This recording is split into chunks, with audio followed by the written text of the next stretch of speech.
Hi class! Today we will learn on the new chapter, which is chapter 3, Chemical Bonds and Water. So in this chapter, you will study on 4 subtopics, the important 4 subtopics, which are the brief review on the structure and behavior of atoms, chemical bonds and molecular properties of water, and also aqueous solution. And at the end of the lesson later, I do hope that all the students be able to identify the types of the chemical bonds and also molecules, determine the structure and properties of water, describe the aqueous solutions, and also buffering mechanism. So let's look on the brief review on the structure and behavior of atoms. So an atom, as you can see here, it composed of 2 regions. The first region is referred to the nucleus and the other region is referred to the shell or the orbit. So the nucleus is actually the center of an atom in which it contains a proton and also neutrons. Meanwhile, the outer region here that we call as a shell is the structure that will hold the electron, okay, in orbit around the nucleus. So the electron, each of the electron has 1 unit of negative charge, meanwhile proton has 1 unit of positive charge, and neutron in the nucleus do not have charge because they are electrically neutral. Okay. Therefore, the attraction between the positive charge of the proton inside the nucleus and also the negative charge of the electron at on the shells will keep the vicinity of the electron towards the nucleus. So what you have to know about an atom is that you need to know about the atomic number. Atomic number is actually referred to the number of proton or electron, as you can see at the upper part of the atom here, this one. Meanwhile, mass number, this one, okay, at the bottom here is referred to the number of protons and neutrons. Okay, so if you want to calculate the number of the neutron inside the nucleus of an atom, you can minus the number of proton from the mass number. So this one, okay, the mass number is 10.811, approximately 11, minus the number of the proton or the electron, which is 5, which refer to the atomic number, and you will get 6. 6 is referred to the number of neutron inside the nucleus of an atom. Next is let's look on the electron shells of an atom. So electrons vary in the amount of the energy they possess, and they occur at certain energy levels or electron shells. So the electrons with the least amount, okay, of energy will located closest to the nucleus of an atom, which refer to the innermost shell. Meanwhile, electrons with greater amount of energy located far away from the nucleus, which refer to the outermost shells. Okay, and this one you should know why later. Okay, so the first electron shell can hold only 2 electrons, okay, not more than 2 electrons. Meanwhile, each shell thereafter, which is the second shell and so on, okay, can hold up to 8 electrons. As you can see over here, the first electron, okay, can only hold two. The first electron shell can only hold 2 electrons. Meanwhile, the second electron shell or the third, fourth, okay, can hold up to 8 electrons. As you can look at here, the atomic number of hydrogen is 1, which refers to the number of proton or the number of electron. Therefore, only 1 electron will be located at the electron shell.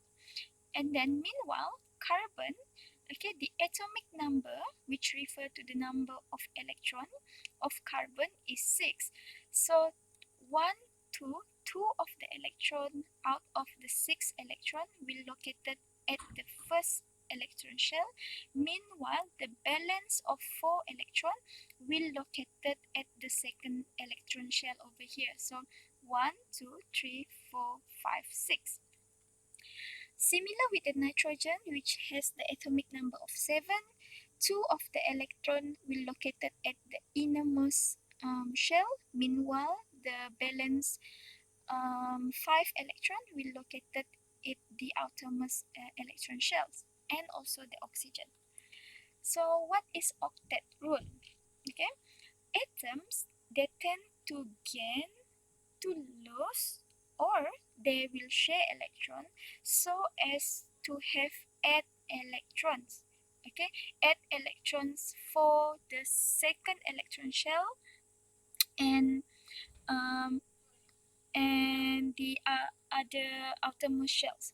So such as you can see here, for an example, the carbon.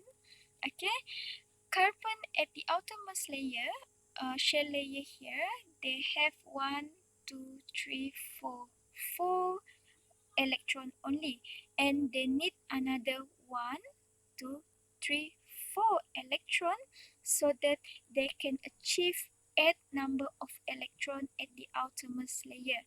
Okay, so meaning to say, carbon would like to gain 4 electron, okay, in order to obtain the octet rule. Meanwhile, the nitrogen, they need to gain 3 electrons, and then oxygen, they need to gain 2 electron in order to having the octet rule. Okay, next is element. So atom is the smallest portions of an element that retain its chemical properties. Elements are substances that cannot be broken down into simpler substances by ordinary chemical reactions. So 4 elements that are responsible for more than 96% of the mass of most organisms. So what are they?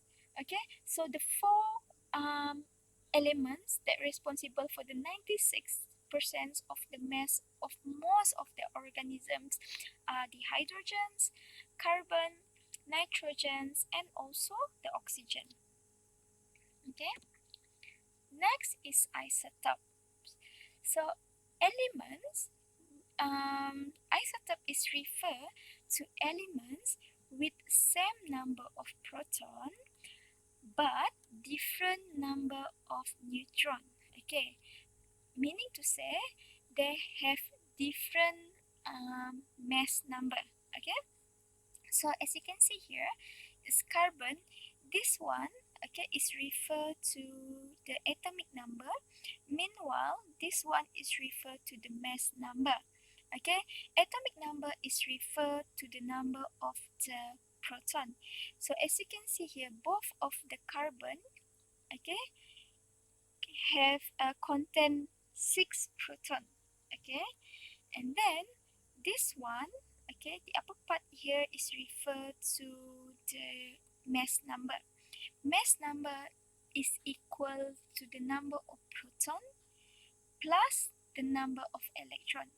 So if the mass number 12 minus 6 proton, therefore this carbon contains 6 neutron. Meanwhile, for this one, 14 minus 6, so meaning to say this carbon contain 8 neutron. Okay, so therefore, okay, carbon 14 is referred to the isotopes. Okay, both of these are referred to isotopes with each other, where both of them with same number of proton but different number of neutrons. So carbon 14 is a rare example. Is an example of a rare radioactive carbon isotopes. Okay. Next is chemical bonds and molecules. So the formation and the functions of molecules, they depends on the type of the chemical bonding that will form between the atoms of the molecules. Okay, so atom with incomplete valence shell, in which that they do not achieve the octet rule, they can share their electron, or they can transfer their valence electron with certain other atoms. Okay, so this interaction usually result in atoms staying close together, held by attractions called chemical bonds. Okay, so molecules. Okay, molecules is referred to two or more atoms which are held together by the chemical bonds. Okay, so there are two types of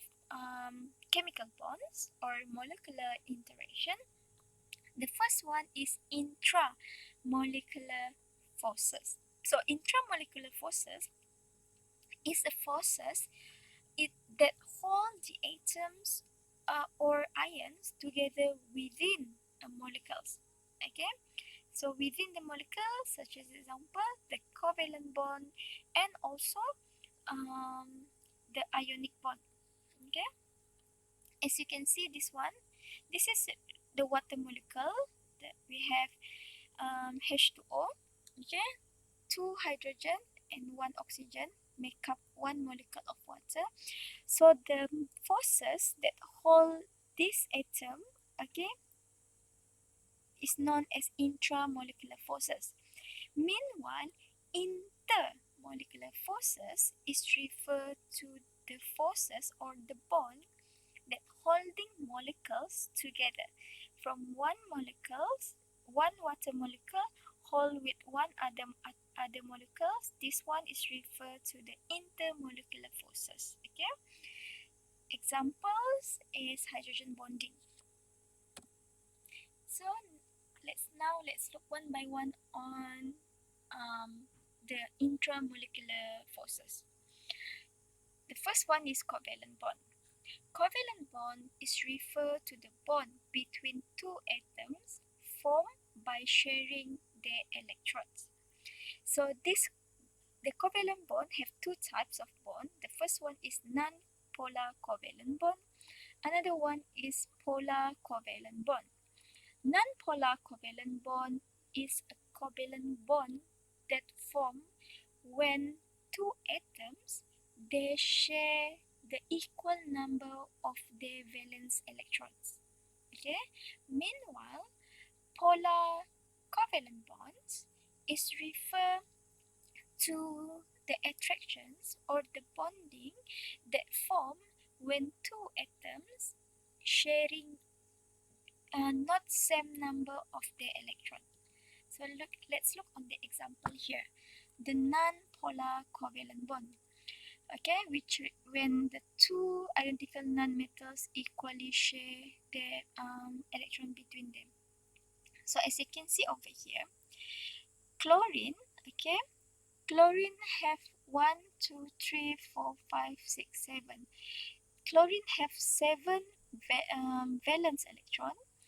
Okay, so they need another one valence electron to achieve 8 electron on their electron shell. Similar with this one, so both of them will share one will share one of each their electron. Okay, so this bond that form between them are known as non-covalent bond, similar with hydrogen atoms also. Meanwhile, polar covalent bonds is when the electrons are shared unequally. Why they are shared unequally? Because one atom has greater electronegativity, meanwhile the other atom has a partial or slight negative, okay, negative charge, and the other atom has a slight positive charge. Okay, let's look over here. Okay, let's look here. Okay, the oxygen, this is an example of water molecule. Okay, H2O.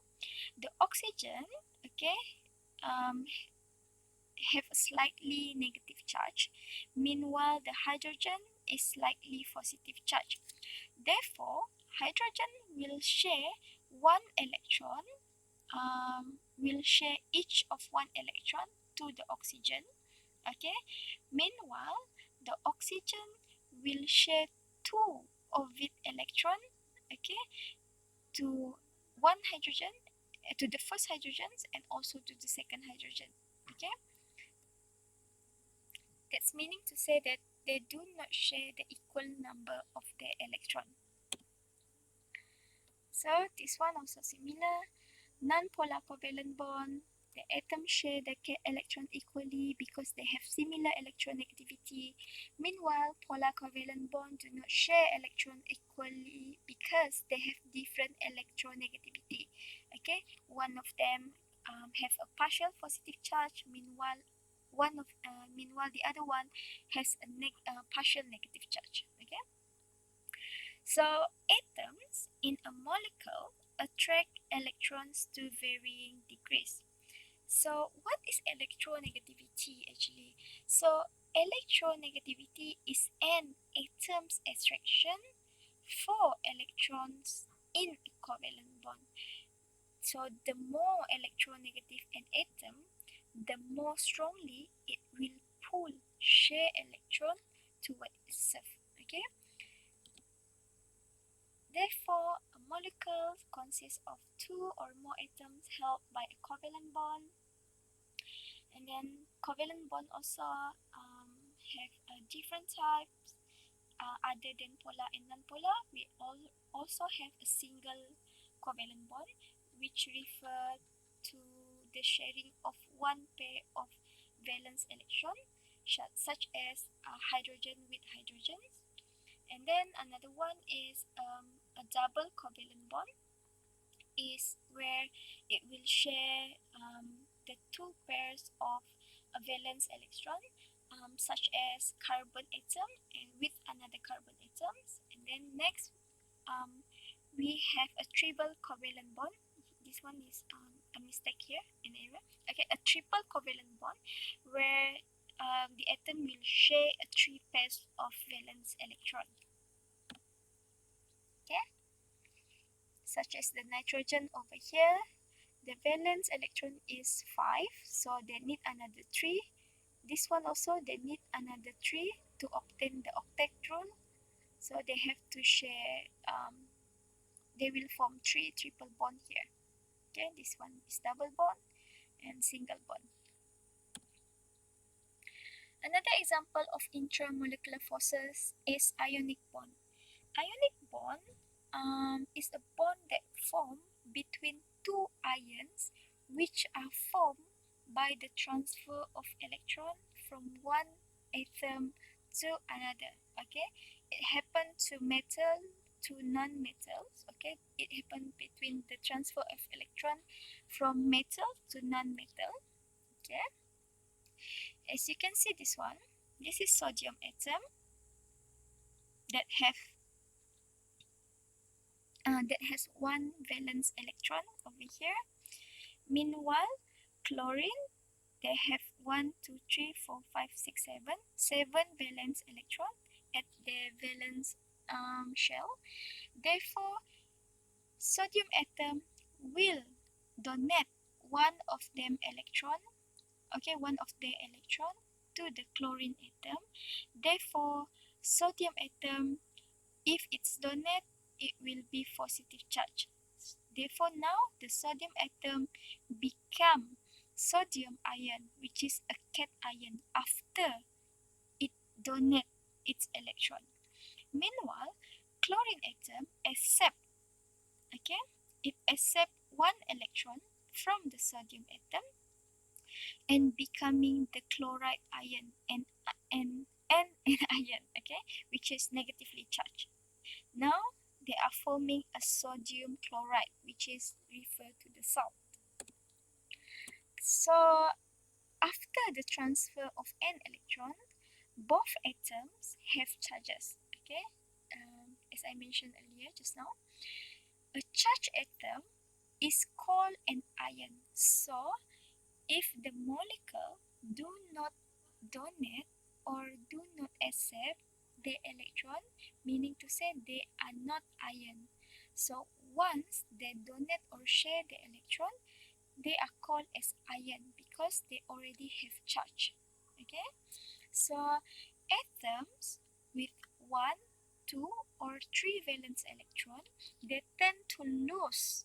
They tend to lose their electrons to other atoms and become positively charged ion, which is known as cation. Meanwhile, other atoms with 5, 6, or 7 valence electron, they tend to accept electron, okay, from others, or to gain the electron from the others and becoming a negatively charged, which is known as an anion. Okay, so an ionic compound is a substance consisting of anion and also cation that bonded by the opposite charges, okay, or bonded by ionic bond. Example is the salt, the sodium chloride. Okay, so when sodium react with chlorine, the sodium single valence valence electron is transferred to the chlorine, and the sodium become positive charge, which is cation, and chlorine will become chloride, which is known as the anion. Okay, here also similar. Next, intermolecular forces.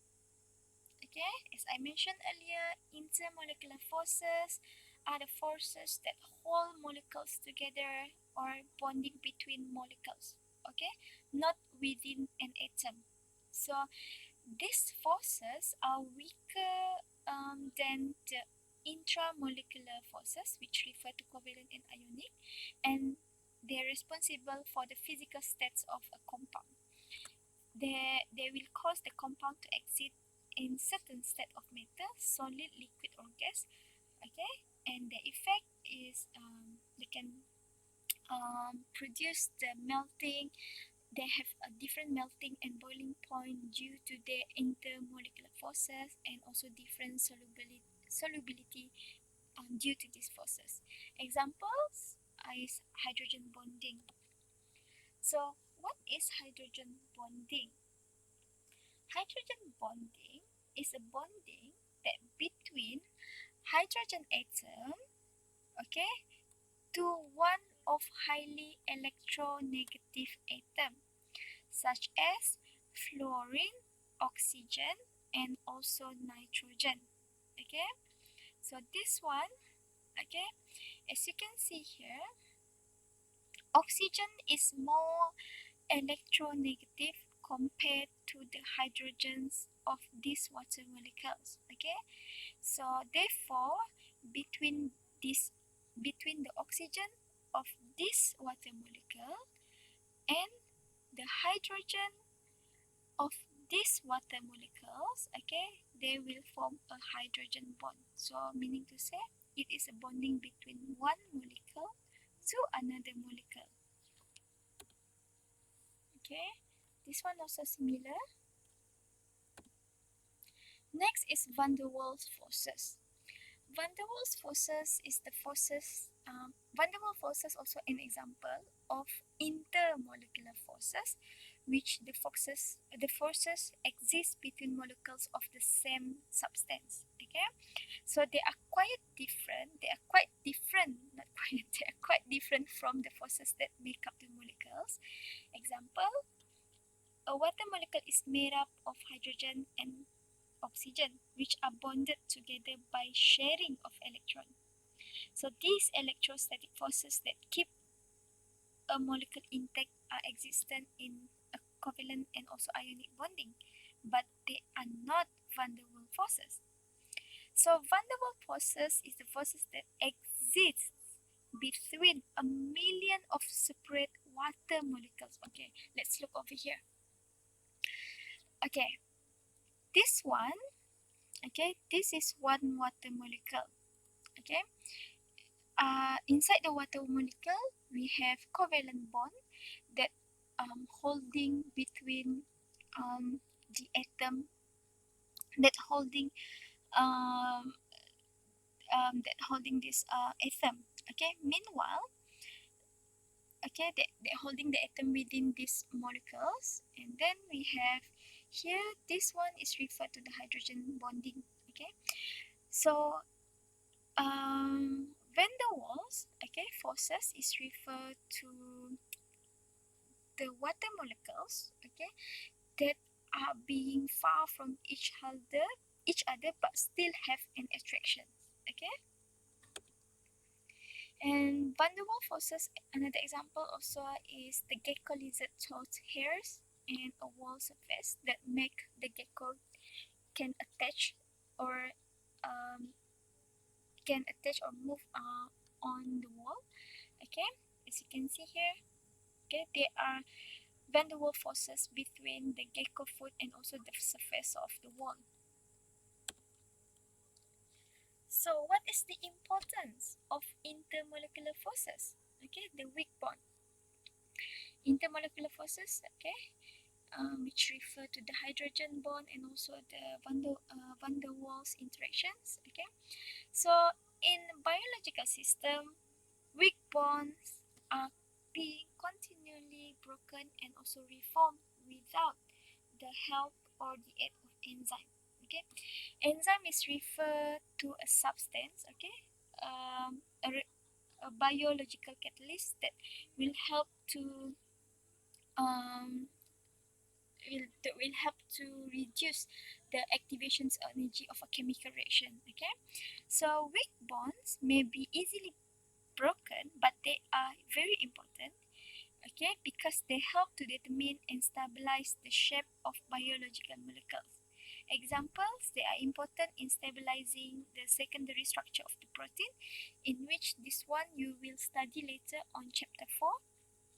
Okay, and also hydrogen bonds, which is the molecular forces, will keep the complementary strands of DNA together. This one also you will learn on chapter 4, and also it participate in enzymatic catalysis. And this one you will learn on the first chapter when you are in semester 2. So I think that's all for today class. Thank you.